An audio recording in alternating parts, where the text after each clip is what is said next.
Good morning and welcome to Anil 100% roasted rava வழங்கும் doctor on call powered by Cinthol original. ஒவ்வொரு நாளும் நம்மளோட doctor on கால் ஷோக்கு பார்த்தீங்கன்னா ஒவ்வொரு துறையை சார்ந்த ஸ்பெஷலான டாக்டர்ஸ் வந்து அந்த துறையை சார்ந்த கேள்விகளுக்கு நம்மளோட நேர்களுக்கு நேரலில் பதில் சொல்லிட்டு இருக்காங்க. அந்த வகையில் இன்னைக்கு நம்ம ஸ்டுடியோக்கு வந்திருக்க டாக்டர் யாருன்னு பார்த்தீங்கன்னா மிராக்கிள் அட்வான்ஸ்ட் ரீப்ரொடக்டிவ் சென்டர்லேருந்து கைனகாலஜிஸ்ட் டாக்டர் தீக்ஷினிமா வந்திருக்காங்க. Hello ma'am. Good morning. ஜென்ரலாக ரீப்ரொடக்டிவ் பற்றி பேசும்போது எல்லாருமே குழந்தை பிறக்கிறதுல என்னென்ன காம்ப்ளிகேஷன்ஸ் இருக்குது அதை பற்றி மட்டும் தான் பேசுவாங்க. ஆனால் ஜென்ரலாக கைனகாலஜிஸ்ட்னா ஃபீமேல் ஹெல்த் எல்லாமே பார்த்துட்டு இருப்பாங்க. ஸ்டார்ட்ஸ் ஃப்ரம் ஏஜ் 10 பண்ணதுலேருந்து ஸ்டார்ட் பண்ணி குழந்தை பிறக்கிறது அந்த மெனோபாஸ் இது மாதிரி லாங் டேர்ம் இருக்குது. அதுக்கு அதை பற்றி ஜென்ரலாக நீங்கள் டிஸ்கஸ் பண்ணலாம்னு நினைக்கிறோம் மேம். ஜென்ரலாக ஏஜ் 10 பண்ணுறதுக்கு முன்னாடி ஒரு சில குழந்தைங்களுக்கு ஒரு சில மாற்றங்கள் வரும், அதை அவங்க புரிஞ்சிக்க மாட்டாங்க. இப்போ இருக்க யங் ஜென்ரேஷன் பேபிஸ்க்கு அதை புரிஞ்சிக்கணும், இது மாதிரியான மாற்றம்லாம் ரொம்ப ஜென்ரலானது அப்படின்னு சொல்லிட்டு பேரண்ட்ஸ் சொல்லணும்னா எதை சொல்லலாம்? See, generally, or puberty attain pandra age da important. Ideally, 12 to 13 years common puberty attain pandra age. But of late, neenga pathina, the age of menarche is it become lesser. Yeah, 11, even 12 10, years. 11 years also children are attaining menarche. So parents have to be aware of this. So idu patti they have to talk to their children also. So innala possible changes vara chance irukku, they should be informed. And ipa pathina school le nariya education kudukranga, that is also a good thing, so that at least they don't feel it's something abnormal which is happening. They should be aware of it much beforehand. Okay, fine ma'am. First caller line la irukanga, avanga kitta pesalam. Okay. Hello. Age 10 பண்ணக்கூடிய ages வந்துட்டு ரொம்ப கம்மியாயிட்டு வருது, 10, 11 அப்படின்னு சொல்லிட்டு இருந்திருக்கோம். அதுக்கான காரணம் என்ன? லைஃப் ஸ்டைல் மாடிஃபிகேஷனா, ஃபுட்டா, இல்லைனா ஜென்ரலாக அது ஒரு பாசிபிளான ஏஜ் தானா? Yeah, environmental changes ஆயிட்டே இருக்கு. So generally children are also getting exposed to a lot of things, and depending on their nutrition also, they are getting better nutrition. இதனால கூட they can get an early menarche. Okay, fine ma'am. First caller lineல இருக்காங்க, அவங்க கிட்ட பேசலாம். Hello, வணக்கம். Doctor on call. Hello. Hello, வணக்கம்மா. உங்க பேர் என்ன? எங்கேருந்து கால் பண்ணுறீங்க நந்தினி? ஸ்ரீநகர்.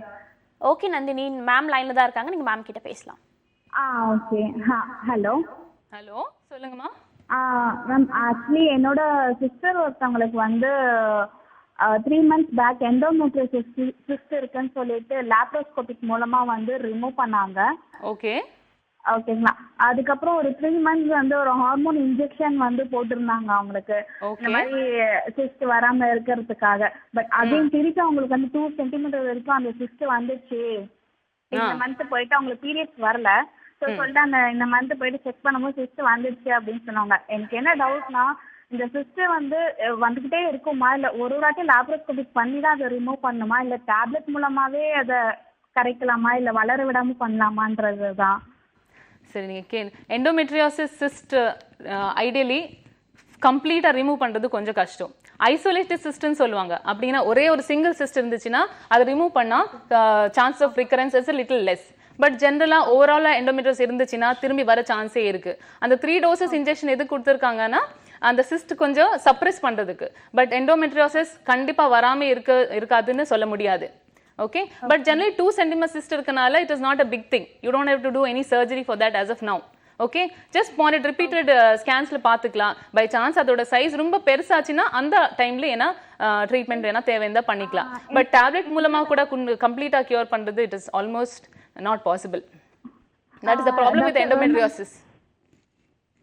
டாக்டர், ஆக்சுவலி இப்போ அந்த எனக்கு என்ன டவுட்னா, அது வந்து எப்பவுமே 2 சென்டிமீட்டர் இருக்கும்னு சொல்ல முடியாது. இப்போ 3 monthsல 2 சென்டிமீட்டர் திருப்ப வளர்ந்துருக்குன்றப்போ மந்தாக அது வளர்ந்துட்டே தான் இருக்குமா?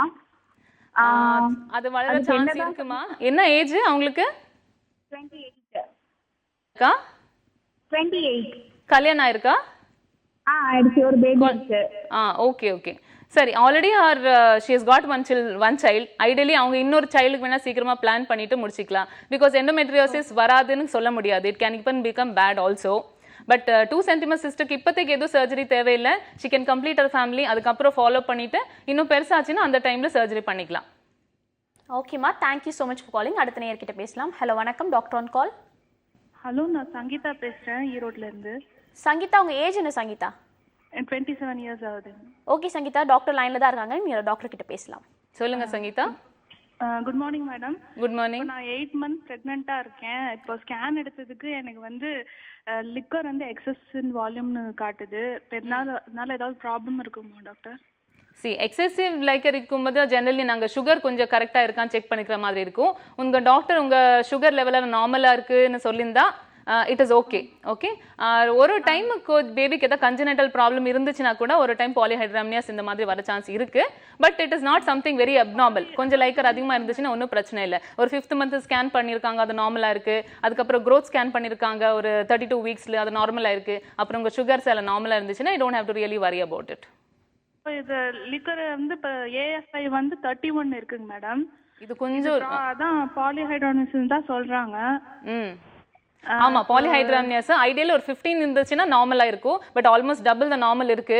ஸோ என்ன பாசிபிலிட்டிஸ்னா இந்த ஹைட்ராமியாஸ் இருக்கனால first of all you have to rule out sugars. அதுக்கப்புறம் கொஞ்சம் ப்ரீமெச்சுரா டெலிவரி ஆகிற சான்ஸ் இருக்கு. ஏன்னா your uterus gets much bigger இல்லைங்களா, நிறைய தண்ணி இருக்கும்போது. So there is a possibility that you can deliver little earlier. But already 8 months ஆயிருக்குன்னு சொல்லியிருக்கீங்க. So even if you deliver another 2-3 weeks it should not be a problem. But delivery ஆனதுக்கப்புறம் maybe baby has to be screen for certain problems. இந்த ட்ரேக்கியா ஐசியோச்சல் fistula அந்த மாதிரி ஏதாவது problem இருந்துச்சுன்னா பார்க்குற மாதிரி இருக்கும். நம்ம பேபிக்கு ஏதாவது ப்ராப்ளம் இருக்குமா இல்ல? இருந்தாலும் it will be minimal only. Bus நீங்க பீடியாட்ரிஷியனுக்கு இன்ஃபார்ம் பண்ணிட்டு ஒரு செக்அப் பண்ணிக்கிற மாதிரி இருக்கும் பேபிக்கு. பட் இப்போதைக்கு உங்க சுகர்ஸ் எல்லாம் நார்மலா இருக்குன்னா நத்திங் டு வரி அபவுட். ஓகேமா, thank you so much for calling. அடுத்த காலர் கிட்ட பேசலாம். ஹலோ வணக்கம். Hello ma'am, good morning. Hello வணக்கம், குட் மார்னிங். உங்க பேர் என்னம்மா, எங்க இருந்து கால் பண்றீங்க? ரேவதி ஹோசூர். ஓகே, நான் டாக்டர் லைன்ல தான் இருக்காங்க, நீங்க டாக்டர் கிட்ட பேசலாம். Revathi okay ma'am. சொல்லுங்க. குட் மார்னிங் ரேவதி, சொல்லுங்க. மேம், டெலிவரி ஆகி எனக்கு 2 years ஆகுது. பீரியட்ஸ் டைம்ல இது வரைக்கும் எனக்கு எந்த ப்ராப்ளம் வந்தது இல்லை. இப்போ டெலிவரிக்கு அப்புறம் பீரியட்ஸ் வர 2 weeks வந்து ஒரே வாமிட்டிங், பெயின் ரொம்ப இருக்குது. பீரியட்ஸ் வரதுக்கு முன்னாடி இருக்கா? வர்றதுக்கு அந்த வீக் முந்தின வீக்கும் இருக்குது. வாமிட்டிங் சென்சேஷனும் பெயினும் ரொம்ப இருக்குது. ஜென்ரலி ஒரு 10 days முன்னாடி கொஞ்சம் பேருக்கு இந்த பிரெஸ்ட் டெண்டர்னஸ், நாசியா, வாமிட்டிங், கொஞ்சம் இரிட்டபிலிட்டி, இது ப்ரீமென்ஸ்ட்ரல் சிண்ட்ரோம்னு சொல்லுவாங்க, கொஞ்சம் பேருக்கு இருக்கும். But if it's very severe then you have to go and consult a doctor and find out the reasons. Okay, ஒரு ஸ்கேன் பண்ணி பாருங்க, உங்களுக்கு ஏதாவது ஃபைப்ராய்டு இருக்கா இல்லைன்னா எண்டோமெட்ரியோசிஸ் இருக்கா, கொஞ்சம் பேசிக் பிளட் டெஸ்ட் எல்லாம் பண்ணி பாருங்க. அந்த எல்லாம் டெஸ்ட் நார்மலாக இருந்துச்சுன்னா you don't have to really worry about it. Maybe கொஞ்சம் you can take some supplements, vitamin E, அப்புறம் ரோஸ் ஆயில், கால்சியம் சப்ளிமெண்ட்ஸ் எடுத்தீங்கன்னா இந்த சிம்டம்ஸ் எல்லாம் கொஞ்சம் பெட்டராக இருக்கும். எதுக்கும் நீங்கள் ஒரு கைனகாலஜிஸ்ட்டை பார்த்துட்டு ஒரு செக் பண்ணிக்கிறது பெட்டர். ஓகேமா, thank you so much for calling. அடுத்த நேயர்கிட்ட பேசலாம். ஹலோ ஹலோ வணக்கம்மா, உங்க பேர் என்ன, எங்க இருந்து கால் பண்றீங்க? ரேணுகா, நான் தஞ்சாவூர் டிஸ்ட்ரிக்ட்லேருந்து பேசுகிறேன். ரேணுகா, உங்க ஏஜ் என்னம்மா? ஆக்சுவலாக எனக்காக கேட்கல, என் டாக்டருக்காக தான் ஃபோன் பண்ணேன். ஓகே, உங்க டாக்டரோட ஏஜ் என்னன்னு சொல்லிட்டு டாக்டர் கிட்ட நீங்க பேசலாம். டாக்டரோட ஏஜ் 21. சொல்லுங்கம்மா. Hello doctor, good morning doctor. Good morning, சொல்லுங்க. பீரியட்ஸ் வரப்போ ஒவ்வொரு மந்த் நார்மலாக இருக்கா, ஆ ஒரு மந்த் ரொம்ப பெயினால கஷ்டப்படுறா. ஓகே, பெயின் அதோட சிம்டம்ஸ் எப்படின்னா வாமிட்டிங், லூஸ் மோஷன், கிடினஸ், மயக்கம். அவளோட ரொட்டீனை ரெகுலரா பார்க்க முடியாத அளவுக்கு சில சமயம் இப்படி ஆயிடுறா. இது எதனால டாக்டர் ஆகுது? ஓகே, 21 years சொன்னீங்க இல்லையா? ஆமா. ஓகே, கொஞ்சம் பேருக்கு இந்த டிஸ்மெனோரியா, அப்புறம் நாசியா, வாமிட்டிங் இருக்கிறது காமன் தான். பட் அந்த அளவுக்கு சிவியரா இருந்துச்சுன்னா கொஞ்சம் மெடிகேஷன்ஸ் 1 or 2 days தான் இருக்கும் இந்த சிம்டம்ஸ். அதுக்கு கொஞ்சம் மெடிகேஷன் எடுக்கிற மாதிரி இருக்கும். நீங்க டாக்டர் கன்சல்ட் பண்ணிட்டு ஒரு ஸ்கேன் பார்த்துட்டு அவங்களுக்கு யூட்ரஸ்ல எதுவும் ப்ராப்ளம் இல்லை, ஓவரிஸ் எல்லாம் நார்மலா இருக்குன்னா ஜஸ்ட் பேசிக் கொஞ்சம் பெயின் கில்லர்ஸ், கொஞ்சம் வாமிட் வராமல் இருக்கிறதுக்கு டேப்லெட் எடுத்துக்கிட்டா கொஞ்சம் சிம்டமேட்டிக்கலி பெட்டராக இருக்கும். அது ஜெனரலி 1 or 2 days தான் இருக்கும், அதுக்கப்புறம் சரியாயிடும். ஸோ அதுக்காக you don't have to really worry about it. 1 or 2 daysலாம், ஆனா ரொம்ப அப்ப வந்து மத்தவங்க பார்த்து அளவுக்கு அது பெயின் டாலரபிலிட்டி கூட டிபெண்ட் ஆகல. கொஞ்சம் பேருக்கு மைல்ட் பெயின் கூட டாலரேட் பண்ண முடியாது. அதனால எந்த அளவுக்கு சிவியரா இருக்குன்னு நீங்க ஃபர்ஸ்ட் தெரிஞ்சுக்கணும். ஸோ செக் பண்ணிட்டு பாத்துக்கலாம். ஆனா மேஜரா ஒன்றும் ப்ராப்ளம் இருக்காது, இது காமன் தான். ஐடியலி பீரியட் வரதுக்கு நிறைய நாள் முன்னாடி இல்லைன்னா பீரியட் வந்துட்டு நிறைய நாளுக்கு முன்னாடி அப்புறம் பெயின் இருந்துச்சுன்னா கொஞ்சம் வரி பண்ணலாம். பட் 1 or 2 days இருந்துச்சுன்னா there's nothing to worry. Okay, thank you so much for calling. இன்னும் நிறைய நேர்கிட்ட பேசலாம். அதுக்கு முன்னாடி சின்ன பிரேக் எடுத்துக்கலாம். அது அனில் 100% ரோஸ்டட் ரவா வழங்கும் doctor on call powered by சிந்தோல்.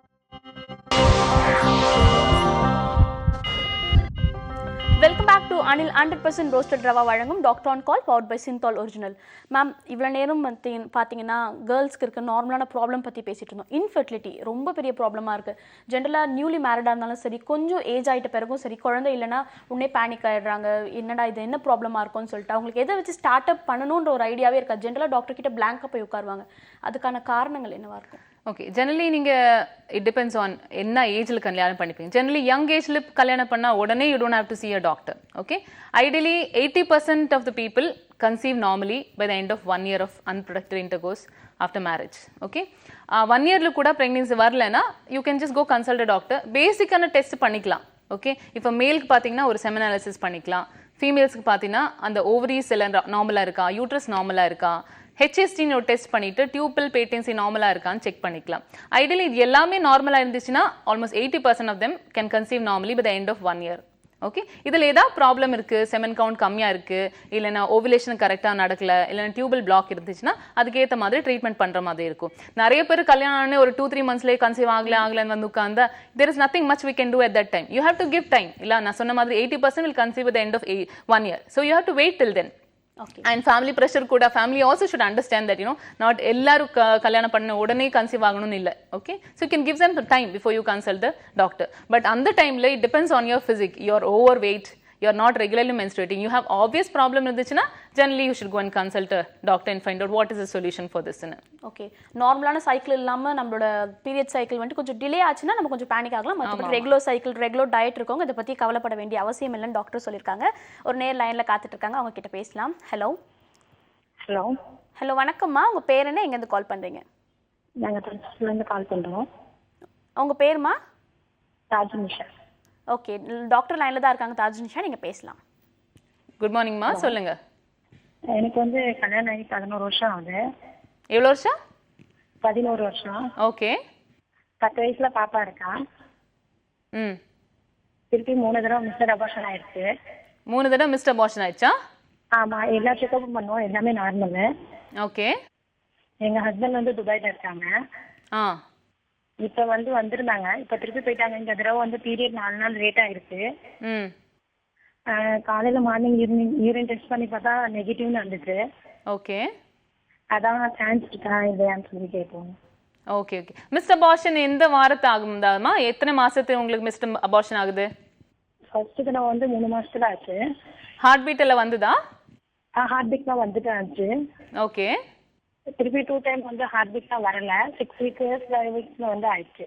Okay okay உங்களுக்கு உங்க ஹஸ்பண்ட்க்கு கேரியோடைப்பிங் எல்லாம் பண்ணி பார்த்தாங்களா? எல்லாமே நார்மலா இருக்குன்னு சொல்லிட்டாங்க. ஓகே அந்த ரிகரண்ட் பிரெக்னன்சி நார்மல் இதுக்கு ப்ரொஃபைல் எல்லாம் பார்த்தாங்களா? எல்லாமே பார்த்தாங்க, எல்லாமே கரெக்டா இருக்குன்னு சொல்லி சொன்னாங்க. ஓகே ஓகே ஓகே அந்த மாதிரி இருந்துச்சுன்னா நீங்கள் ஒரு ஃபர்டிலிட்டி சென்டருக்கு போயிட்டு கன்சல்ட் பண்ணுற மாதிரி இருக்கும்.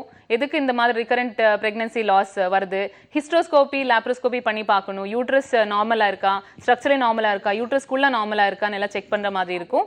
அதுக்கப்புறம் ஃபர்தராக உங்கள் எம்ப்ரியோஸ் நார்மலாக கன்செப்ஷன் ஆனதுக்கப்புறம் பை சான்ஸ் இன்னொரு தடவை அபார்ஷன் ஆச்சுன்னா அந்த ப்ராடக்ட் ஒரு தடவை டெஸ்ட் காமிச்சு பார்க்குறது பெட்டராக இருக்கும். ஏதோ கேரியோடைப்பிங் அப்நார்மாலிட்டிஸ் இருக்கான்னு ஏதாவது டைம் பண்ணியிருக்காங்களா? கேரியோடைப்பிங் இந்த ஃபீட்டஸ்க்கு எல்லாமே பண்ணியிருக்காங்க, நார்மலா இருக்கு. டைப்பிங்கும் நார்மலாக இருக்கா? ஆமா. ஓகே ஓகே ஸோ அப்போனா உங்களுக்கு கொஞ்சம் டீட்டெயிலாக செக்அப் பண்ணுற மாதிரி இருக்குமா? சரி நீங்கள் போய் ஒரு ஃபர்டிலிட்டி சென்டரில் செக்அப் பண்ணிக்கிறது ஐடியல். ஏன்னா ஒரு இது வச்சுட்டு எதுவும் டயக்னோசிஸ் சொல்ல முடியாது. we have to further test certain things and then decide. புரியுதா? ஓகேம்மா, thank you so much for calling. அடுத்த நேர்கிட்ட பேசலாம். ஹலோ வணக்கம், டாக்டர் ஆன் கால். இப்போ கால் பண்ண நேர் பார்த்தீங்கன்னா 3 times எனக்கு அபார்ஷன் ஆயிடுச்சுன்னு சொல்லிட்டு, அதே போல் கன்சீவ் ஆன உடனே அபார்ஷன் ஆயிடுச்சுன்னா ஃபர்ஸ்ட் ப்ரெக்னன்சி அபார்ட் ஆயிடுச்சுன்னா கொஞ்சம் காம்ப்ளிகேஷன்ஸ் இருக்குன்னு சொல்லிட்டு ஜென்ரலாக ஒரு மித் இருக்குது. அது மித் தானா இல்லை உண்மையா? ஐடியலி இல்லை, ஒரே ஒரு அபார்ஷனுக்கு அப்புறம் எல்லாரும் ரொம்ப வரி ஆக வேண்டாம். ஐடியலி 3 pregnancy லாஸ் அப்படி வந்துச்சுன்னா we will start evaluating for whatever the reasons are. ஆனால் இப்போ ஜென்ரலி anxious ஆகிருக்க பேஷன்ஸ் ஒரு 2 abortion ஆனதுக்கப்புறம் we generally start evaluating them. Okay first of all அவங்களுக்கு ஸ்பெர்ம் கவுண்ட் எல்லாம் நார்மலாக இருக்கா, ஸ்ட்ரக்சரே நார்மலாக இருக்கான்னு பார்க்குற மாதிரி இருக்கும். ஓகே அதுக்கப்புறம் அவங்க யூட்ரஸ்குள்ளே எல்லாம் நார்மலாக இருக்கா, பை சான்ஸ் எதா யூட்ரைன் அனாமலிஸ்ன்னு சொல்லுவோம், அந்த மாதிரி எதா இருக்கான்னு பார்க்குற மாதிரி இருக்கும். அதுக்கப்புறம் த்ராம்போஃபீலியாஸ்ன்னு டெஸ்ட் பண்ணுவாங்க. இது அந்த பிளட் கிளாட்டிங் ப்ராப்ளம்ஸ் இருந்துச்சுன்னா ரிகரண்ட் ப்ரெக்னன்சி லாஸ் வர மாதிரி இருக்கும். அது கூட செக் பண்ணி பார்க்கலாம். அதுக்கப்புறம் ஹஸ்பண்ட் ஒய்ஃப் 2 பேருக்கு கேரியோடைப்பிங் நார்மலாக இருக்கான்னு பார்க்கணும். ஐடியலி இதெல்லாம் நார்மலாக இருந்துச்சுன்னா ஐடியலி நெக்ஸ்ட் டைம் ப்ரெக்னன்சி வரும்போது chance of pregnancy loss are less. But எதா ப்ராப்ளம் இருந்துச்சுன்னா அதுக்கேற்ற மாதிரி ட்ரீட்மெண்ட் பண்ணுற மாதிரி இருக்கும். ஓகே டாக்டர், இன்னொரு நேர் லைனில் காத்துட்டு இருக்காங்க, அவங்க கிட்ட பேசலாம். ஹலோ வணக்கம். Hello madam. குட் மார்னிங்மா, உங்க பேர் என்னம்மா? செல்வி மேடம், திருச்சியிலேருந்து பேசுகிறேன் மேடம். இப்போ யாருக்காக கேட்க போறீங்க செல்வி? எனக்கு தான் கேட்குறேன் மேடம். 25 வயசு ஆகுது மேடம். ஓகே செல்வி, டாக்டர் கிட்ட நீங்க தொடர்ந்து பேசலாம். சரி madam. Hello madam, good morning madam. Good morning Selvi, சொல்லுங்க. மேடம், எனக்கு தைராய்டு இருக்கு மேடம். பீரியட்ஸ் வந்து மாசம் ஆக மாட்டேங்குது மேடம். எனக்கு வந்து 5 வயசு ஒரு பையன் இருக்கான் மேடம். அப்புறம் அதுக்கப்புறம் 2 குழந்தை இருந்து அபார்ஷன் ஆயிடுச்சு மேடம். தண்ணி போய் தண்ணி அதிகமா இருக்குன்னு சொல்லிட்டு மேடம். ஓகே, எதனால மேடம் இந்த பிரச்சனை? தைராய்டு இருக்கனாலவா மேடம்? தைராய்டு ப்ராப்ளம் கண்ட்ரோல் இருக்கா? கண்ட்ரோல்ல இருக்கு மேடம். மாத்திரை போடுறீங்க? மாத்திரை போட்டு இருக்கேன் மேடம். ஓகே, இன்னொரு குழந்தை வேணும்னு இருக்கா உங்களுக்கு? ஆமா மேடம், ஒரு பையன் தான் மேடம் இருக்கான். அதுக்கப்புறம் 2 குழந்தை இருந்து அபார்ஷன் ஆயிடுச்சு மேடம். 5 மாசத்துல மேடம். அதான் வச்சுக்கலாமா என்னன்னு கேட்கலாம் மேடம். ஓகே, 5 மாசத்துக்கு பிரெக்னன்சி ஆகுது. என்ன ப்ராப்ளம்னு சொன்னாங்க? டாக்டர் கிட்ட போனீங்களா? தலைப்பகுதியில வந்து அதிகமா இருக்குன்னு சொல்லிட்டு அபார்ஷன் பண்ணிட்டாங்க மேடம். அவங்களே டாக்டருங்களே. என்ன அதிகமா இருக்கு? தண்ணி வந்து தலைப்பகுதியில வந்து அதிகமா இருக்குன்னு சொல்றாங்க மேடம். வென்ட்ரிகுலேஷன் என்னமோ சொன்னாங்க மேடம். ஓ, ஓகே. பேபிக்கு கொஞ்சம் ஹெட்டில் ப்ராப்ளம் இருக்குன்னு சொன்னாங்களா? ஆமா மேடம், தலைப்பகுதியில வந்து தண்ணி அதிகமா இருக்கு, ப்ராப்ளமா இருக்கு. ஹார்ட் பீட்லாம் நல்லா இருக்குன்னு சொன்னாங்க மேடம். ஆனா ஓகே ஓகே ஓகே. நீங்க பிரெக்னன்சிக்கு முன்னாடி ஃபோலிக் ஆசிட் எல்லாம் எடுத்தீங்களா? இல்ல மேடம், எடுக்கல மேடம். ஓகே, நீங்க நெக்ஸ்ட் பிரெக்னன்சி பிளான் பண்றதுக்கு முன்னாடியே டாக்டரை போய் பார்க்கணும். கொஞ்சம் எடிஷனலா என்ன மெடிசின்ஸ் எடுக்கணும் எல்லாம் ஸ்டார்ட் பண்ணிட்டு அதுக்கப்புறம் நீங்க பிரெக்னன்சி பிளான் பண்ணுங்க. உங்க சுகர், தைராய்டு இதெல்லாம் நார்மலா இருக்குன்னு பார்த்துட்டு அதுக்கப்புறம் நீங்க பிரெக்னன்சி பண்ணுங்க. It should be a planned pregnancy. நீங்க 5 மாசம் பிரெக்னன்சி ஆனதுக்கப்புறம் டாக்டர் கிட்ட போகாதீங்க. நீங்க பிரெக்னன்சி வேணும்னு நினைக்கும் போது நீங்க போய் டாக்டரை பாருங்க. சரி மேடம். பீரியட்ஸ் வந்து ரெகுலரா ஆக மாட்டேங்குது மேடம். 4 மாசம் 5 மாசம் தூரம் மாத்திரை போட்டாதான் வருது மேடம். இல்லைன்னா வர மாட்டேங்குது மேடம். வெயிட் வர 70 கிலோ இருக்கா மேடம். வெயிட் அதிகமா இருக்கு. சரி மேடம். ஓகே, நீங்க கொஞ்சம் டயட், எக்ஸசைஸ், மெடிசின்ஸ் எல்லாமே சைமல்டேனியஸா போனாதான் உங்களுக்கு இந்த பீரியட் எல்லாம் ரெகுலரா வரும். அதுக்கப்புறம் நீர்க்கட்டி இருக்குன்னு யாராவது ஸ்கேன்ல சொல்லியிருக்காங்களா? இல்ல மேடம், நீர்க்கட்டிலாம் இல்ல மேடம். ஓகே, அப்படி இல்லைன்னா நீங்க ஐடியலி ஒரு வெயிட் குறைச்சிட்டு regular exercise, normal healthy diet எடுத்தாலே உங்க பீரியட் கொஞ்சம் ரெகுலரா வரும்.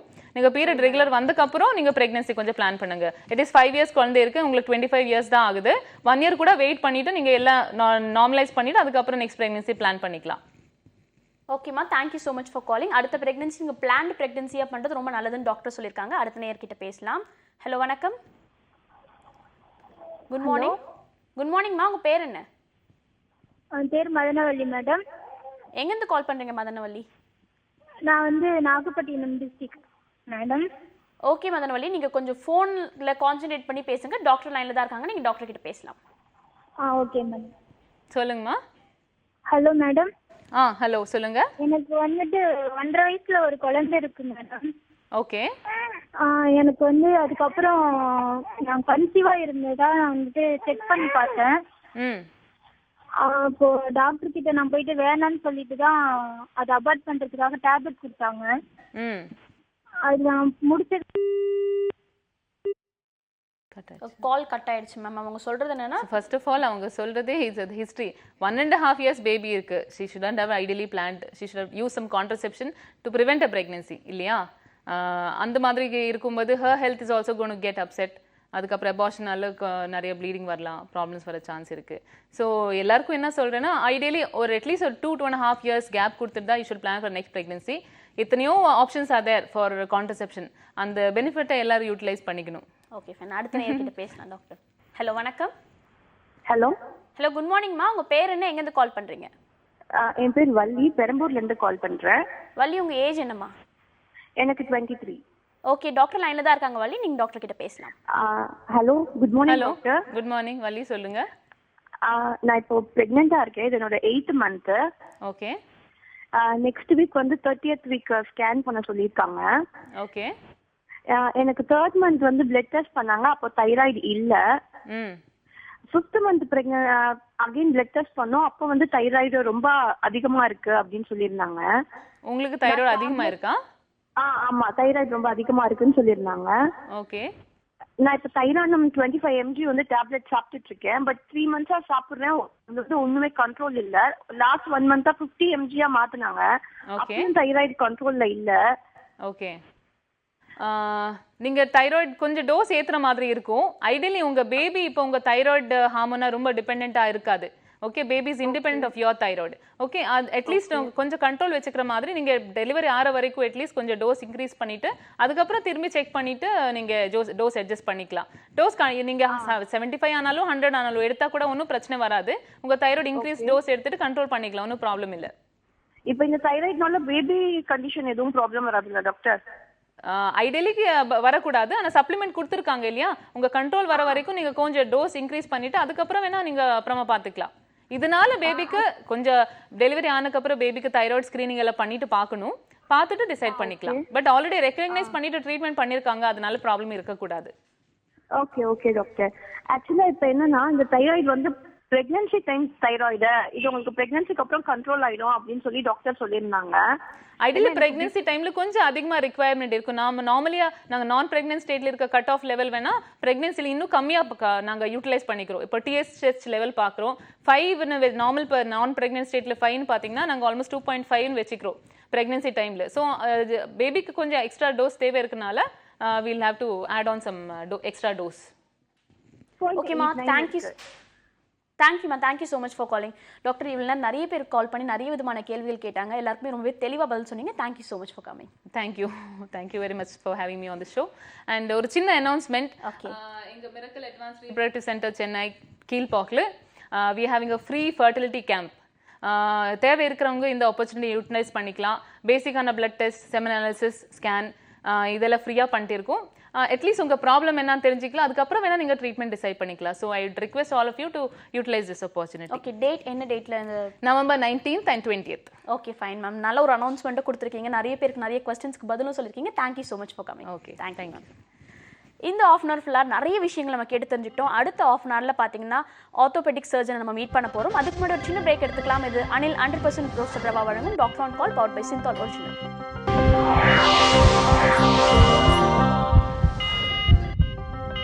Welcome back to Anil 100% roasted rava வழங்கும் doctor on call powered by Cinthol original. இந்த ஆஃப் அன் ஹவர் ஃபுல்லாக மூட்டு வலி, எதனால் மூட்டு வலி வருது, அதோட சிம்டம்ஸ் என்ன, இப்படி பல விஷயங்களை பற்றி டிஸ்கஸ் பண்ண போகிறோம். இதை பற்றி நம்ம கிட்ட பேசுறதுக்காக பிரசாந்த் மல்டி ஸ்பெஷாலிட்டி ஹாஸ்பிட்டல்லேருந்து டாக்டர் ராஜ் கண்ணா வந்திருக்கார். அவர்கிட்ட பேசலாம். வணக்கம் சார். மூட்டு வலி, இப்போ எல்லாருக்குமே இந்த மூட்டு வலி மட்டும் இல்லை, முதுகு வலி எல்லாமே ஒரு ஜென்ரலான க்ரைட்டீரியாவாக இருக்குது. இதுக்கு பேசிக்கான ரீசன் என்னவா வேணா இருக்கலாம். உங்களோட லைஃப் ஸ்டைல் சேஞ்ச், ஃபுட் ஹேபிட்ஸ்னால இந்த மூட்டு வலியை குறைக்க முடியுமா? கரெக்ட். இப்போ பார்த்தீங்கன்னா ஃபுட்டுக்கும் மூட்டு வலிக்கும் டைரெக்டாக பெரிய சம்மந்தம் கிடையாது. ஃபுட்டு ஜாஸ்தியாக சாப்பிட்றதுனால பாடி வெயிட் கூடுறதுக்கு வாய்ப்பு இருக்குது. ஸோ பாடி வெயிட் கூடிச்சு அப்படின்னா அந்த பாடி வெயிட்டோட லோடு மூட்டுக்கு தான் போகும். ஸோ அவங்க பாடி வெயிட் கூட கூட மூட்டில் வலி, மூட்டு தேய்மானம் ஜாஸ்தியாக வர்றதுக்கான வாய்ப்பு இருக்குது. ஆனால் ஒரே ஒரு விஷயம் இதில் என்ன அப்படின்னு பார்த்தீங்கன்னா கவுட் அப்படின்னு சொல்லுவோம், கவுட் ஆர்த்ரைட்டிஸ்ன்னு சொல்லுவோம். ஸோ அது பார்த்தீங்கன்னா யூரிக் ஆசிட், நம்ம உணவில் சாப்பிட்ற சில விஷயங்களில் யூரிக் அமிலம் ஜாஸ்தியாக இருக்கும். ஸோ அப்படிங்கும்போது அந்த மாதிரி உணவு வகைகளை நம்ம குறைச்சிக்கணும். ஸோ அது எதில் இந்த யூரிக் அமிலம் ஜாஸ்தியாக இருக்கும் அப்படின்னு பார்த்தீங்கன்னா மெயினாக மாமிசம், ரெட் மீட், ஆர்கன் மீட்டுன்னு சொல்லுவோம், இந்த லிவர், பிரெயின் அந்த மாதிரி சாப்பிட்ற ஐட்டங்கள். அதே மாதிரி தான் ஆல்கஹால். ஸோ அது எடுத்துக்கிறத குறைச்சிக்கணும். அதே மாதிரி இந்த சீஸ், பிஸ்கட்ஸ், கேக் இந்த மாதிரி வகைகள். அதே மாதிரி பார்த்திங்கன்னா ஜூஸ் ஐட்டமில் ஆர்டிஃபிஷியல் பேக்டு ஜூஸ் ஐட்டம்ஸ் இப்போ ரொம்ப நம்ம பழக்கத்தில் இருக்குது. அதில் பார்த்தீங்கன்னா 100% ஜூஸ் ஐட்டமில் அந்த பிரச்சனை இருக்காது. ஆனால் சில இதில் பார்த்தீங்கன்னா ஃப்ரக்டோஸ் கார்ன் சிரப்புங்கிறது அந்த ஜூஸில் மிக்ஸ் பண்ணியிருப்பாங்க. ஸோ அந்த மாதிரி இதை உட்கொண்டோம்னா அந்த யூரிக் அமிலங்கிறது ஜாஸ்தியாகிறதுக்கு வாய்ப்பு இருக்குது. ஸோ நான் சொன்ன இந்த மாதிரி உணவு வகைகளை குறைச்சிக்கிட்டோம் அப்படின்னா யூரிக் அமிலம் ஜாஸ்தியாகாமல் இருக்கும். நம்மளுக்கு இந்த கவுட்டி ஆர்த்ரைட்டிஸுங்கிறது வராமல் நம்ம தவிர்க்கலாம். Okay fine. ஃபுட் ஹேபிட்ஸில் இவ்வளோ ரெஸ்ட்ரிக்ஷன்ஸ் வச்சுட்டு நம்மளோட ப்ராப்ளத்துல நம்ம கொஞ்சம் கியூர் எடுத்துக்கலாம்னு சொல்லியிருக்கீங்க. அந்த காலத்தில் பார்த்தீங்கன்னா கொஞ்சம் ஏஜ்டான பீப்புளுக்கு மூட்டு வலி வரும், இல்லை அதிகமாக ஒர்க் பண்ணுறவங்களுக்கு, ரொம்ப ஒர்க் ஸ்ட்ரெஸ் இருக்கவங்களுக்கு மூட்டு வலி வரும். இப்போ ஜென்ரலாக உட்கார்ந்த இடத்துலேருந்தே வேலை பார்க்குறவங்க எல்லாருக்குமே மூட்டு வலி இருக்குது அப்படின்னு சொல்கிறாங்க. அதுக்கான காரணம் என்னவா இருக்கும்? கரெக்ட். நம்மளுக்கு பொதுவாக பார்த்தீங்கன்னா இப்போ ஃபாஸ்ட் ஃபுட்டு கலாச்சாரம் மாதிரி ஆயிடுச்சு. ஸோ இதனால் என்ன ஆகுதுன்னா உடல் பருமன் ஜாஸ்தியாகிறது. இன்னொன்று, நம்ம வீட்டுக்கு வந்த உடனே ஒரு எக்ஸசைஸுங்கிறத பண்ணாமல் விட்டுட்டு டிவி முன்னாடி உட்காந்துட்டு ஒரு ஸ்நாக்ஸ் சாப்பிட்ற மாதிரி தானே ஒரு லைஃப் ஸ்டைல் இப்போ இன்றைக்கி அமைஞ்சிருச்சு. ஸோ இதனால் என்னன்னு பார்த்தீங்கன்னா மூட்டு வலி வர்றதுக்கு மெயின் காரணம் உடல் பருமன் ஜாஸ்தி ஆகிறது. ஸோ அதுக்கு இந்த லைஃப் ஸ்டைல் வழி வகுத்துறது. செகண்ட் பார்த்தீங்கன்னா அவங்க எக்ஸசைசஸ் பெருசாக எதுவும் பண்ணுறது கிடையாது. ஸோ நார்மலாக இப்போ மூட்டுக்குன்னு பார்த்தீங்கன்னா குவாட்ரிசெப்ஸ் எக்ஸசைஸ்னு சில எக்ஸசைஸ் உடற்பயிற்சிகள் இருக்குது. ஸோ அதை நம்ம ரெகுலராக பண்ணோம்னா மூட்டுக்கு போகிற லோடு குறையும். ஆனால் நம்ம எக்ஸசைசஸ் பண்ணல அப்படின்னா அந்த லோடு ஜாஸ்தி தான் ஆகும். முழு பாடி வெயிட்டும் அந்த மூட்டுக்கு தான் வரும். ஸோ செகண்ட் உடற்பயிற்சி சரியாக செய்யாமல் இருக்கிற மாதிரி விஷயங்கள். மூணாவது பார்த்தீங்கன்னா அவங்க இன்றைக்கி இருக்கிற இதில் அடிக்கடி படி ஏறி இறங்குறது, கீழே உட்கார்ந்து எந்திரிக்கிறது, இந்த மாதிரி பழக்கம் இருக்கிறது. சிலர் வந்து பார்த்தீங்கன்னா விளையாட்டுத் துறையில் இருப்பாங்க, அவங்க வந்து மூட்டை ரொம்ப பயன்படுத்துவாங்க. நடன கலைஞர்கள் அவங்களும் பார்த்தீங்கன்னா மூட்டை வந்து சராசரியாக நம்ம பயன்படுத்துறத விட ஜாஸ்தியாக பயன்படுத்துவாங்க. மெயினாக வந்து மிலிட்ரியில் இருக்கிறவங்க, போலீஸ் இந்த மாதிரி டிபார்ட்மெண்ட்ஸில் இருக்கிறவங்களாம் அந்த பெரேட் அப்போ வந்து மூட்டுக்கு வந்து ஏகப்பட்ட ஃபோர்ஸ் கொடுப்பாங்க. ஸோ அதனால் வந்து இதுவும் பார்த்தீங்கன்னா மூட்டு தேய்மானம் எதனால் வருது? இப்போ ஒரு அம்மியை வந்து நம்ம அடிக்கடி தேய்ச்சோம்னா அது சீக்கிரம் தேய தான் செய்யும். அதே மாதிரி தான் வந்து நம்ம மூட்டை வந்து அடிக்கடி பயன்படுத்தும் போது இந்த மாதிரி துறைகளில் இருக்கிறவங்களுக்கு அந்த மூட்டை வந்து சிறு வயதிலேயே யங் ஏஜ்லேயே தேய்றதுக்கான வாய்ப்பு அதிகம் இருக்குது. Okay fine. இதை பற்றி நிறைய விஷயங்கள் டிஸ்கஸ் பண்ணலாம். அதுக்கு முன்னாடி ஒரு காலர் லைனில் இருக்காங்க, அவங்க கிட்ட பேசலாம். ஹலோ வணக்கம், டாக்டர் ஆன் கால். வணக்கம் சார். வணக்கம்மா, உங்க பேர் என்ன, எங்கேருந்து கால் பண்றீங்க? நதியா அக்கௌண்ட்லேருந்து கால் பண்ணுறேன் சார். ஓகே நதியா, நீங்க டாக்டர் கிட்ட பேசலாம். வணக்கம் சார். சொல்லுங்க நதியா, சொல்லுங்க சார். 3 மாசமா ரொம்ப மூட்டி வலியா இருக்கு சார். எனக்கு 27 தான் இயர் ஆகுது. ஓகே, ரெண்டு மூட்டுலையும் வலி இருக்கா உங்களுக்கு? லெஃப்ட் சைடு தான் சார் ரொம்ப வலி இருக்கு. எனக்கு சப்போர்ட் இல்லாம எந்திரிக்கவும் முடியல, உட்காரவும் முடியல. உங்களுக்கு வயசு வந்து 27? ஆமாங்க சார். ஓகே, எத்தனை நாளாக மூட்டு வலி இருக்குங்கம்மா? 3 மந்த்தா இருக்குங்க சார். ஓகே, உங்களுக்கு மூட்டு வலி வந்து மெயினாக வந்து படி ஏறி இறங்கும் போது ரொம்ப வலியா இருக்கு சார், ஸ்டெப்ஸ் ஏறும் போதெல்லாம். ஓகே, உட்காந்துட்டு எந்திரிக்கும் போது மூட்டு வலி இருக்கா? ரொம்ப இருக்கு சார். அதாவது என்னோட கை கீழே ஊனாம எந்திரிக்கவும் முடியாது, உட்காரவும் முடியாது சார். ஓகே, இப்போ இந்த மாதிரி விஷயங்கள் வந்து உங்களுக்கு வயசு வந்து கம்மி தாங்கம்மா, நீங்கள் வந்து பயப்பட தேவையில்லை. என்ன நம்மளுக்கு ஆர்த்ரைட்டிஸ் மாதிரி ஏதாவது மூட்டு தேய்மானம் வந்துருச்சா இந்த வயசுலேன்னு? மூட்டு தேய்மானங்கிறது வேற. இப்போ உங்களுக்கே வந்து நீங்கள் ஒரு 40 வயசாக இருந்திருந்தீங்கன்னா உங்களுக்கு சிம்டம்ஸ் வந்து மூட்டு தேய்மானத்தோட அறிகுறிகள்னு நான் சொல்லியிருப்பேன். ஆனால் உங்களுக்கு 27 வயசு தான் ஆகுது. ஓகே, ஸோ இது வந்து பார்த்தீங்கன்னா இளம் வயதினருக்கு மூட்டில் நீ கேப்னு சொல்லுவோம். நம்ம மூட்டுக்கு முன்பகுதியில் ஒரு சின்ன எலும்பு இருக்கும், அதுக்கு பேர் நீ கேப்னு சொல்லுவோம். அந்த நீ கேப், அந்த எலும்புக்கு கீழே இருக்கிற குருத்து வந்து கொஞ்சம் சென்சிட்டிவாக இருக்கும். அதுக்கு அழுத்தம் ஜாஸ்தியாக போகிறதுனால வர்ற ப்ராப்ளம் இது. ஸோ சுருக்கமாக சொல்லப்போனால் இது பெரிய பயப்படக்கூடிய ப்ராப்ளம் கிடையாது. நீங்கள் பண்ண வேண்டிய விஷயம் என்னென்னா, கீழே உட்கார்றத குறைச்சிக்கணும், படி ஏறி இறங்குறத குறைச்சிக்கணும். அதே மாதிரி வீட்டில் வந்து இந்தியன் டைப் டாய்லெட்ஸை அவாய்ட் பண்ணணும், வெஸ்டர்ன் டைப் டாய்லெட்ஸ் யூஸ் பண்ணணும். இதை தவிர இதுக்கு சில மருந்து மாத்திரைகள் இருக்குது, மெயினாக வந்து குளுக்கோசமைன், ஸோ இன்னும் டயசரின், இந்த மாதிரி சில மூட்டை ஸ்ட்ராங் பண்ணக்கூடிய அந்த நீ கேப்பில் இருக்கிற குருத்து தான் உங்களுக்கு வீக்காக இருக்குது. அந்த வீக்காக இருக்கிற குருத்தை ஸ்ட்ராங் பண்ணக்கூடிய மாத்திரைகள் இருக்குது. ஸோ அருகாமையில் இருக்கிற ஆர்த்தோ டாக்டர்கிட்ட நீங்கள் அதை கேட்டு ப்ரிஸ்கிரிப்ஷன் வாங்கிக்கலாம். இதை தவிர நான் சொன்ன மாதிரி எடுத்துன்னு இருக்கேன் சார், அப்போ கூட சரியாகவே இல்லைங்களே. இல்லை, நீங்கள் என்ன ட்ரீட்மெண்ட் எடுத்துட்டீங்க? வாழ்க்கை முறையே மாற்றணும், கீழே உட்கார்றதா அவாய்ட் பண்ணணும், ஸ்டெப்ஸ் ஏறி இறங்குறத குறைக்கணும், வெஸ்டர்ன் டாய்லெட் யூஸ் பண்ணணும். இந்த மருந்து மாத்திரைகளை குறைந்தது 1 மாதம் 2 மாதம் 3 மாதம் சாப்பிட்ணும். இதுலேயும் உங்களுக்கு குறையல அப்படின்னா ஒரு தடவை உங்களுக்கு யூரிக் ஆசிட் டெஸ்ட் பண்ணணும். உங்களுக்கு மற்ற ஜாயிண்ட்லேயும் இந்த மாதிரி சிம்டம்ஸ் வந்துச்சுன்னா சில நேரம் முடக்குவாதம்னு சொல்லுவோம், ரொமட்டாய்டு ஆர்த்ரைட்டிஸ். அப்போ நம்ம படிப்படியாக அந்த இன்வெஸ்டிகேஷன்லாம் பண்ண ஆரம்பிப்போம். ஆனால் 95% நான் சொன்ன விஷயமா தான் அது இருக்கிறதுக்கு வாய்ப்பு இருக்குது. அதனால் நீங்கள் வந்து பயப்பட தேவையில்லை. ஆனால் நான் சொன்னதை நீங்கள் கரெக்டாக ஃபாலோ பண்ணணும். Okay sir. ஓகேம்மா, thank you so much for calling. அடுத்த நேர்கிட்ட பேசலாம். ஹலோ வணக்கம். Hello good morning, doctor on call. நான் கேரளால இருந்து பேசுறோங்க. எனக்கு உங்க பேருமா? ஏஜ் ஆகுது. Tasneem Banu. Okay fine, doctor கிட்ட நீங்க பேசலாமா? சொல்லுங்கம்மா. கால் வந்து மூட்டு இந்த கொலுசு போடுற இடத்துல வீங்கி இருக்கு. அது வந்து டாக்டர்கிட்ட இங்கே லோக்கல்ல போய் காமிச்சப்போ அவங்க எக்ஸசைஸ் எல்லாம் ரொம்ப ஸ்பீடான வாக்கிங் எல்லாம் போக வேண்டாம், சும்மா நீக்கு 1-2 எக்ஸசைஸ் சொன்னாங்க. பின்ன வெயிட் 33. ஓகே, உங்களுக்கு எந்த இடத்துல பிரச்சனை? கால் கீழே முட்டியும் பெயின் இருக்கு, கீழே குதிங்கால்லயும் வலி இருக்கு டாக்டர். அந்த ஓகே, உங்களுக்கு ஒரு குதிங்கால்ல தான் வலிக்குதா, 2 குதிங்கால்லயும் வலி இருக்கா? ஒரு குதிங்கால்ல பெயின் அதிகமா இருக்கு, வீங்கி இருக்கு. இன்னொரு கால்ல அவ்வளவு ஸ்ட்ரெயின் ஆகல, ஆனா லைட்டா மைல்டா பெயின். குதிங்கால்ல வலி இருக்கு இல்லையா? நீங்க ரெஸ்ட் எடுத்துட்டு காலையில எந்திரிச்சு நடக்கும்போது ஒரு 10 ஸ்டெப் எடுத்து வைக்கும்போது அந்த வலி ஜாஸ்தி இருக்கா? இல்ல டாக்டர், அந்த மாதிரி இல்ல. எனக்கு கொஞ்ச நேரம் ஒரு 3 hours 4 hours நின்று ஒர்க் பண்ணும்போது அது வந்து அதிகமாற மாதிரி, அதுக்கு மேல வேலை செய்ய முடியாம அன்னைக்கெல்லாம் ரெஸ்டா இருக்கலாம், கொஞ்ச நேரம் ரெஸ்டா இருக்கலாம், அப்புறம் டயர்ட் ஆயிருது. ரொம்ப கால் ஊனி நடக்கிறதுக்கே வந்து முட்டியில இருந்தே ஒரு டயர்டான மாதிரி இருக்கு. என்ன சொன்னா பாடி வெயிட்டே தாங்க முடியாம விழுகிற மாதிரி அந்த மாதிரி இருக்கு. இப்போ உட்காந்துக்கலாம், படுத்துக்கலாம், அப்படிதான் தோணுது. மூட்டுல எங்கேயாவது அடிபட்டுச்சாங்கம்மா உங்களுக்கு? இல்ல, அடியெல்லாம் படல டாக்டர், அந்த மாதிரி எதுவும் இல்லை. எனக்கு ஸ்பைன் ப்ராப்ளம் இருந்தது. ஓகே, உங்களுக்கு பேக்ல இருந்து அப்படியே கால் வரைக்கும் வலி வருதா பின்பக்கமா? சம்டைம்ஸ் ரொம்ப நேரம் நின்னா அதுதான் ப்ராப்ளம் ஆகுது. பேக் பெயின் வருது இல்லையா? ஆமா. பேக்ல இருந்து அப்படியே தொடைக்கு பின்னாடி பாதம் வரைக்கும் கரண்ட் சாக்கடிக்கிற மாதிரி இருக்கும் சில நேரம். ஜும் ஜும் ஜும் ஜும் ஜும் ஜும். சம்டைம்ஸ் அது மாதிரி இருக்கு டாக்டர். டிராவலிங்ல எல்லாம் போனா, ரொம்ப லாங் டைம் எல்லாம் போனா சம்டைம்ஸ் அது மாதிரி இருக்கு. அந்த வலி தான் உங்களுக்கு பாதம் வரைக்கும் விழுதுங்கிறீங்களா? இல்ல டாக்டர், அந்த பெயின் இருக்கு. அது எல்லாமே வந்து கீழே கொலுசு போடுறோம்ல, அந்த இடத்துல மொழியில வீங்கி இருக்கு, சைடு மொழியில. ஓகே. முட்டை மாதிரி. அதாங்கம்மா, உங்களுக்கு 2-3 பிரச்சனை இருக்குங்கம்மா. ஒன்று வந்து பேக்ல வந்து உங்களுக்கு டிஸ்க் ப்ராப்ளம் இருக்கிறதுக்கான வாய்ப்பு இருக்கு. அதுதான் வந்து உங்களுக்கு பின்பக்கமாக கால் வரைக்கும் வந்து வலி பரவுது. அதுக்கு வந்து நீங்கள் கீழே குனியாமல் இருக்கணும், வெயிட் ஜாஸ்தியாக போடாமல் இருக்கணும். அதே மாதிரி வெயிட் தூக்குறது, வீட்டில் வந்து ஒரு வேலை, இந்த சிங்க்ல வந்து பாத்திரம் தேய்க்கிறீங்கன்னா கூட குனிஞ்சு தேய்க்கக்கூடாது. அதே மாதிரி நீங்கள் போய் காலையில் கோலம் போடணும், இந்த மாதிரி விஷயங்களை எல்லாம் கொஞ்சம் அவாய்ட் பண்ணிடணும். அது ஒன்று.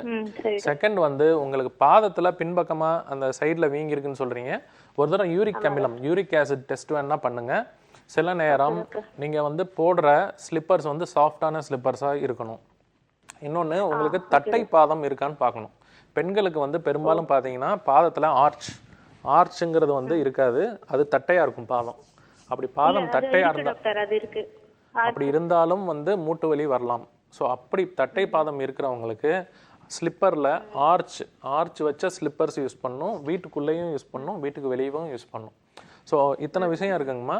ஸோ வந்து ஸ்லிப்பர்ஸ் நீங்கள் சேஞ்ச் பண்ணுங்கள். யூரிக் ஆசிட் டெஸ்ட் பண்ணுங்கள். பேக்குக்கு வந்து ஃபஸ்ட்டு ஒரு எக்ஸ்ரே எடுங்க. அதுக்கப்புறம் நீங்கள் அருகாமையில் இருக்கிற ஆர்த்தோ டாக்டர் பார்த்துட்டு அதுலேருந்து உங்கள் ட்ரீட்மெண்ட்டை நம்ம கண்டினியூ பண்ணோம்னாவே இது பண்ணலாம். மூட்டு வலியை பொறுத்த வரைக்கும் கீழே உட்கார்றதையும் படி ஏறி இறங்குறதையும் குறைங்க. வெஸ்டர்ன் டாய்லெட் யூஸ் பண்ணுங்கள். Okay, thank you. Okay, thank you so much for காலிங்மா. அடுத்த நேயர்கிட்ட பேசலாம். ஹலோ, வணக்கம். Hello, good morning doctor. இப்போ கால் பண்ணியிருக்க நேயர் பார்த்தீங்கன்னா ஜென்ரலாக பாடி பெயின் இருக்குது அப்படின்னு சொன்னாங்க. மூட்டு வலி இருந்தாலும் மார்னிங் எழுந்தோடனே ஒரு மாதிரி ஒரு சிக்னஸ் இருக்குது, கொஞ்சம் நேரம் போக போக டயர்ட் ஆகிடுன்னு சொல்லிட்டு இந்த விஷயம் நிறைய லேடிஸ்க்கு இருக்குது. எழுந்த பிறகு கொஞ்சம் சுறுசுறுப்பாக இருப்பாங்க, கொஞ்சம் நேரம் போக போக போக போக டயர்ட் ஆகிடுவாங்க. அதுக்கான பேசிக் சிம்டம் என்ன?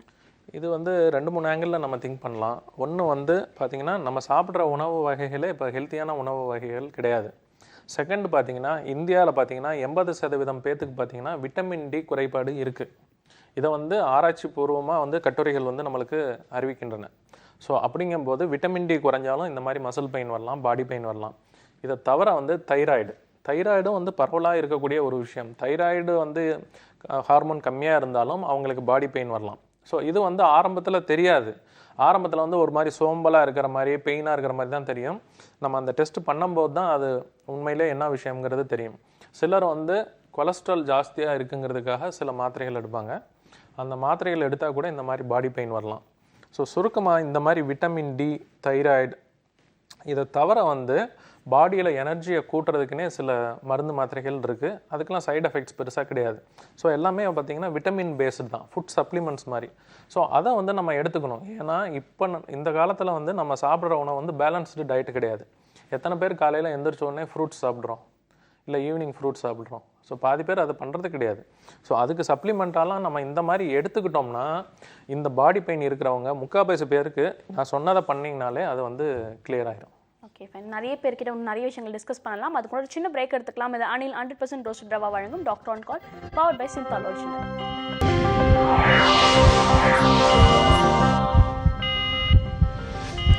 Welcome back to Anil 100% roasted rava வழங்கும் doctor on call, powered by Cinthol original. மூட்டு வலி, போன் அண்ட் ஜாயிண்ட் பெயின் பற்றி நிறைய விஷயங்கள் டிஸ்கஸ் பண்ணிட்டு இருக்கோம். தொடர்ந்து பேசலாம். டாக்டர், இந்த போன் அண்ட் ஜாயிண்ட் பெயினில் எல்லாருக்குமே பேசிக்காக இருக்கக்கூடிய பெயின் பார்த்தீங்கன்னா நெக் பெயின், பேக் போன் ரொம்ப பெயின்ஃபுல்லாக இருக்குன்னு சொல்லிட்டு சின்ன பசங்கள்லேருந்து பெரியவங்க வரைக்கும் எல்லாருமே சொல்கிறாங்க. ஆனால் ஒரு குறிப்பிட்ட காலகட்டம் இருக்குது, ரெஸ்ட் எடுத்த பிறகு சரியாயிடுது, திரும்ப வருது. இந்த ப்ராப்ளம் ரொட்டீனாக இருக்குது. இதுக்கான காரணம் என்ன? இப்போ வந்து கழுத்து வலி, அதே மாதிரி இடுப்பு வலி, இதை தான் பேசிக்காக நீங்கள் கேட்குறீங்க, நெக் அண்ட் லோ பேக் பெயின்னு.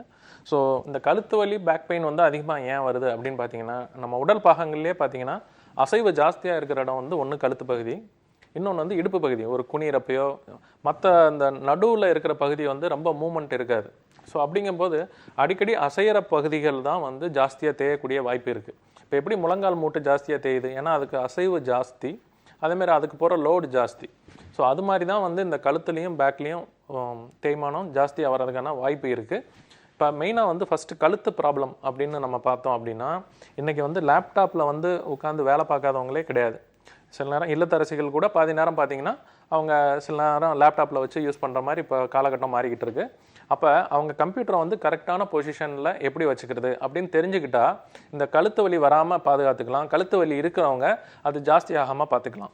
ஸோ நம்ம உட்காரும்போது நம்ம கம்ப்யூட்டரோட ஸ்க்ரீன் அதோட டாப் எண்டு வந்து நம்ம கண்ணோட லெவலில் இருக்கணும். ஸ்க்ரீன் வந்து ரொம்ப கீழேயோ ரொம்ப மேலேயோ இருக்கக்கூடாது. So top end of the screen வந்து ஐ லெவலில் இருக்கணும். ஸோ உட்காரும்போது ஸ்ட்ரெயிட்டாக உட்காந்து அந்த ஸ்க்ரீனை நம்ம பார்க்குற மாதிரி இருக்கணும். குனிஞ்சிக்கிட்டே பார்த்துக்கிட்டு ஒர்க் பண்ணோம் அப்படின்னா நாளடைவில் கழுத்து வலி வர்றதுக்கு வாய்ப்பு அதிகம் இருக்குது. அதே மாதிரி நம்ம உட்காந்து ஒர்க் பண்ணும்போது நம்மளுக்கு டைரெக்டாவோ இன்டைரக்டாவோ லைட் பட்டுச்சுன்னா நம்மளுக்கு ஐ ஸ்ட்ரெயின் ஆகும். ஸோ ஹெட்டேக் வரும். ஸோ இந்த மாதிரி விஷயங்கள் இருக்குது. மூணாவது பார்த்தீங்கன்னா நம்ம உட்காரும்போது ஸ்ட்ரைட்டாக அப்ரைட்டாக உட்காந்து நம்ம உட்கார்ற சேர் நாற்காலியில் ஆர்ம் ரெஸ்ட் இருக்கணும். கையை வைக்கிறதுக்கான ரெஸ்ட் இருக்கணும். அந்த ஆர்ம் ரெஸ்ட் இருக்கிற லெவலில் தான் நம்மளுக்கு கீபோர்டும் மவுஸும் இருக்கணும். நம்ம வந்து லேப்டாப்பை இந்த லெவலில் வச்சுட்டு நம்ம மவுஸையும் தூக்கி அதே லெவலில் வச்சு ஒர்க் பண்ணோம்னா கொஞ்சம் கொஞ்சமாக நம்மளுக்கு ஷோல்டர் பெயின் வரும். அப்புறம் அப்படியே நெக் பெயின் வர ஆரம்பிச்சிடும். ஸோ கையை வந்து நாற்காலியில் ரெஸ்டிங் பொசிஷனில் வச்சுக்கிட்டு மவுஸையும் கீபோர்டையும் அந்த லெவலில் நம்ம வச்சுருக்கணும். ஸோ மவுஸும் கீபோர்டும் வந்து நம்ம கை நாற்காலியோட ஆர்ம் ரெஸ்ட் இருக்கிற பொசிஷனில் இருக்கணும். ஸோ அதை வந்து நம்ம அப்போ பயன்படுத்துறதுக்கு ஈஸியாக இருக்கும். ஸோ இந்த மாதிரி பொசிஷன்ஸ் வச்சு பண்ணோம்னா நெக் பெயினோ ஷோல்டர் பெயினோ வராமல் பாதுகாத்துக்கலாம். பேக் பெயின் பார்த்தீங்கன்னா பெரிய வெயிட் தூக்கும்போது அதுக்கு ப்ராப்பர் ப்ரொசீஜர் இருக்குது. ஒரு வெயிட்டை எப்படி தூக்கணும். ஸோ பேலன்ஸ் இல்லாமல் டக்குன்னு தூக்கி தடுமாறினோம்னா ஒரு பேக் பெயின் வர்றதுக்கு வாய்ப்பு இருக்குது. நம்ம ரெகுலராக உட்காரும்போதே பின்னாடி ஒரு சின்ன பில்லோ மாதிரி வச்சு நல்லா அப்ரைட் பொசிஷனில் ஸ்ட்ரைட்டாக உட்காந்தோம்னா இந்த பேக் பெயின் வர்றதை அவாய்ட் பண்ணலாம். லாங் ட்ராவல் பண்ணுறவங்க இப்போலாம் பார்த்தீங்கன்னா வீடு வந்து ஒரு துருவத்தில் இருந்ததுன்னா ஆஃபீஸ் இன்னொரு துருவத்தில் இருக்கிற மாதிரி இருக்குது. ஸோ அப்போ ட்ராவலிங் வந்து பார்த்தீங்கன்னா மணிக்கணக்கில் ட்ராவல் பண்ணுறாங்க. அவங்க என்ன பண்ணணும், ஒரு சின்ன பில்லோ மாதிரி அதை இல்லை அவங்க ஒரு டவல் மாதிரி ஏதாவது வச்சுருந்தாங்க கூட அதை சுருட்டி வச்சுக்கலாம். மேலே ஜாக்கெட் மாதிரி போட்டிருந்தாங்கன்னா அதை சுருட்டி கூட பின்னாடி வச்சுக்கலாம். வச்சுட்டு அப்படி ஸ்ட்ரைட்டாக உட்காந்து ட்ராவல் பண்ணும்போது அவங்களுக்கு அந்த பேக் பெயின் வர்றதுக்கான வாய்ப்பு வந்து கம்மி. ஸோ இந்த மாதிரி சிறு சிறு விஷயங்கள் இதுக்குன்னு வந்து ஸ்ட்ரென்த் பண்ணுறதுக்கு சில எக்ஸசைஸ் இருக்குது. அது வந்து அருகாமையில் இருக்கிற ஃபிசியோதெரபிஸ்ட்டுக்கிட்ட கேட்டால் கூட அவங்க சொல்லிக் கொடுப்பாங்க. இல்லை நீங்கள் நெட்டில் கூட கூகுள் பண்ணி பார்த்துக்கலாம். ஓகே, ஜென்ரலான லைஃப் ஸ்டைல் மாடிஃபிகேஷன் அது மட்டும் இல்லாமல் நம்ம உட்கார போஸ்டர் ப்ராப்பரான போஸ்டரில் உட்காரணும் டாக்டர் சொல்லியிருக்காரு. அது தொடர்ந்து இன்னொரு காலர் லைனில் இருக்காங்க, அவங்க கிட்ட பேசலாம். ஹலோ வணக்கம். ஹலோ வணக்கம்மா, உங்கள் பேர் என்ன, எங்கேருந்து கால் பண்ணுறீங்க? செல்வி மேடம், காஞ்சிபுரத்துலேருந்து கால் பண்ணுறேன். ஓகே செல்வி, உங்கள் ஏஜ் என்னம்மா? என் ஏஜ் வந்து 46 மேடம். ஓகே, டாக்டர் லைனில் தான் இருக்காரு செல்வி, டாக்டர் கிட்ட நீங்கள் பேசலாம். வணக்கம் செல்வி, சொல்லுங்க. சார் எனக்கு வந்து மூட்டுல வந்து வலி இருக்கு சார், அப்பப்ப வீங்கி போயிடுது, ஆர்த்தரைட்டிஸ்ங்கறாங்க. ஓகே, உங்களுக்கு படிக்கட்டுலாம் ஏறி இறங்க முடியல, வெயிட் தூக்க முடியல சார். அப்பப்ப அந்த கணுக்காலுக்கு அந்த முட்டிக்கு கீழே வந்து சதப்பகுதியில வீங்கிடுது சார். காலையில எந்திரிச்ச உடனே ஒரு 5 நிமிஷம் 10 நிமிஷத்துக்கு மூட்டு வந்து கொஞ்சம் டைட்டா இருக்கிற மாதிரி இருக்கா, ஸ்டிஃபா? அப்படி ஆமா சார், கொஞ்சம் ஏஞ்சி இறங்கினா மடை ஒரு மாதிரி சத்தம் வருது சார் மூட்டுல. ஓகே, ஸோ நீங்கள் இந்த நிகழ்ச்சியை பார்க்குறவங்களுக்கு நான் என்ன சொல்லணும்னு நினைக்கிறேன்னா, ஆர்த்ரைட்டிஸ் மூட்டு தேய்மானம் அது வரும்போது ஆரம்ப அறிகுறிகள் இப்போ அவங்க செல்வி சொல்கிறாங்கல்ல பார்த்தீங்களா, காலையில் எந்திரிச்ச உடனே எனக்கு ஒரு 5 நிமிஷம் 10 நிமிஷம் மூட்டு வந்து டைட்டாக இருக்கிற மாதிரி இருக்கும், அதுக்கப்புறம் கொஞ்சம் நடந்தேன்னா அது கொஞ்சம் ஃப்ரீ ஆயிரும். ஸோ அது ஒன்று. செகண்ட் பார்த்தீங்கன்னா, நீங்கள் படி ஏறி இறங்கும் போதோ உட்காந்துட்டு நாற்காலியிலேருந்து உட்காந்துட்டு எந்திரிக்கும் போதோ மூட்டு வலிக்கும். ஸோ இது ரெண்டு தான் வந்து மூட்டு தேய்மானத்தோட ஆரம்ப அறிகுறிகள். ஸோ நீங்கள் இந்த ஆரம்ப அறிகுறிகள் வரும்போதே பாடி வெயிட் கூடாமல் பார்த்துக்கிட்டு படி ஏறி இறங்குறத குறைச்சிக்கிட்டு, அதேமாதிரி வீட்டில் western toilet, so Indian type டாய்லெட்டை யூஸ் பண்ணுறதை அவாய்ட் பண்ணிவிட்டு, ஸோ இந்த மாதிரி விஷயங்கள் பாடி வெயிட் கூட இருந்ததுன்னா அது குறைக்கிறதுக்கான வழியை பார்க்கணும். ஸோ அதுலேயும் பார்த்தீங்கன்னா எக்ஸசைசஸ் எல்லா எக்ஸசைஸும் நம்ம பண்ண முடியாது. நீங்கள் இப்போ ஒரு சுகர் டாக்டரையோ ஹார்ட் ஸ்பெஷலிஸ்ட்டையோ ஏதோ ஒரு ப்ராப்ளத்துக்காக போனீங்கன்னா உங்களுக்கு மூட்டு வலி இருந்தாலும் அவங்க வந்து அவங்களோட ஆஸ்பெக்டில் அவங்களோட நோக்கில் என்ன சொல்லுவாங்கன்னா, நீங்கள் டெய்லி வாக்கிங் போகணுன்னு சொல்லுவாங்க. ஆனால் உங்களுக்கு மூட்டு வலி இருந்துச்சுன்னா நீங்கள் வாக்கிங் போனீங்கன்னா மூட்டு வலி ஜாஸ்தியாக தான் செய்யும். அப்போ உங்களுக்கு ஏற்ற மாதிரி எக்ஸசைஸ் என்னன்னு பார்த்தீங்கன்னா, வீட்டிலேயே வந்து சைக்கிளிங். இப்போலாம் பார்த்தீங்கன்னா ஸ்டேஷனரி சைக்கிள்ங்கிறது எல்லாரும் வச்சுருக்காங்க, இல்லை பக்கத்தில் ஜிம்மில் கூட இருக்கும். அந்த சைக்கிளை யூஸ் பண்ணுவோம். அதில் சீட் ஹைட்டை ஜாஸ்தி பண்ணிவிட்டு நீங்கள் வந்து சைக்கிளிங் பண்ணலாம். அப்போ உடம்புக்கும் ஃபிட்னஸ் கிடைக்கும், உங்கள் பாடி வெயிட் வந்து சைக்கிளுக்கு போயிடும், மூட்டுக்கு வராது. ஸோ மூட்டு வலி இருக்கிறவங்க இந்த மாதிரி எக்ஸசைஸ் பண்ணலாம். செகண்ட் பார்த்தீங்கன்னா ஸ்விம்மிங் தான் பெஸ்ட் எக்ஸசைஸ் மூட்டு வலி இருக்கிறவங்களுக்கு. ஆனால் நம்ம ஊரில் முக்கால்வாசி பேருக்கு ஸ்விம்மிங் தெரியாது. ஆனால் நீங்கள் மிடில் ஏஜில் தான் இருக்கீங்கன்னா ஸ்விம்மிங்கை தாராளமாக கற்றுக்கலாம். ஸோ அதெல்லாம் பார்த்தீங்கன்னா இன்றைக்கி சராசரியாக வந்து எல்லாருமே ஸ்விம்மிங் கற்றுக்கிட்டு இயல்பாக இருக்கிற மாதிரி ஒரு இது வந்துக்கிட்டு இருக்கு, சூழல் வந்துக்கிட்டு இருக்குது. மூணாவது பார்த்தீங்கன்னா ஆர்பிட்ராக்ட் எலிப்டிக்கல்னு சொல்லுவோம். ஸோ அதில் பார்த்தீங்கன்னா உங்களுக்கு மூட்டில் வந்து நீங்கள் நடக்கிற மாதிரி டாங்னு அந்த ஒரு லோடு இருக்காது, ஸ்மூத்தான மூமெண்ட்டாக இருக்கும். அப்போ மூட்டு தேய்கிறது வந்து ஜாஸ்தி ஆகாது.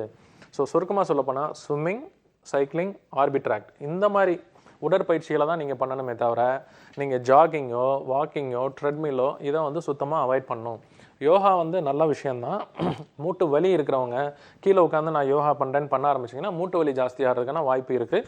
இதை தவிரமா நீங்கள் வந்து இதுக்குன்னு சில மருந்து மாத்திரைகள் இருக்குது. நம்ம தான் சொன்ன மாதிரி குளுக்கோசமைன், டயசரின். ஸோ இதை வந்து நீங்கள் பக்கத்தில் இருக்கிற ஆர்த்தோ டாக்டர்கிட்ட பேசுனீங்கன்னாவே அவங்க இதை எழுதி கொடுப்பாங்க. அதை எடுத்துக்கிட்டு நீங்கள் இந்த வாழ்க்கை முறையை மாற்றிக்கிட்டிங்கனாவே மூட்டு தேய்மானம் ஜாஸ்தி ஆகாமல் நீங்கள் பார்த்துக்கலாம். தேங்க்யூ ஸோ மச் ஃபார் காலிங்மா. டாக்டர், ஒரு சின்ன கேள்வி கேட்டதுக்கு அவங்களோட லைஃப் ஸ்டைல் மாடிஃபிகேஷன் எப்படி இருக்கணும், என்னென்ன மாதிரியான ஒர்க் அவுட் பண்ணணும்னு சொல்லிட்டு ஒரு பெரிய ப்ரீஃபான எக்ஸ்ப்ளனேஷன் கொடுத்துருக்கீங்க. கண்டிப்பாக மூட்டு வலி இருக்கவங்க எல்லாருக்குமே இது பெரிய யூஸ்ஃபுல்லாக இருக்கும்னு நினைக்கிறேன். Thank you so much for coming doctor. Thank you. Thanks for coming.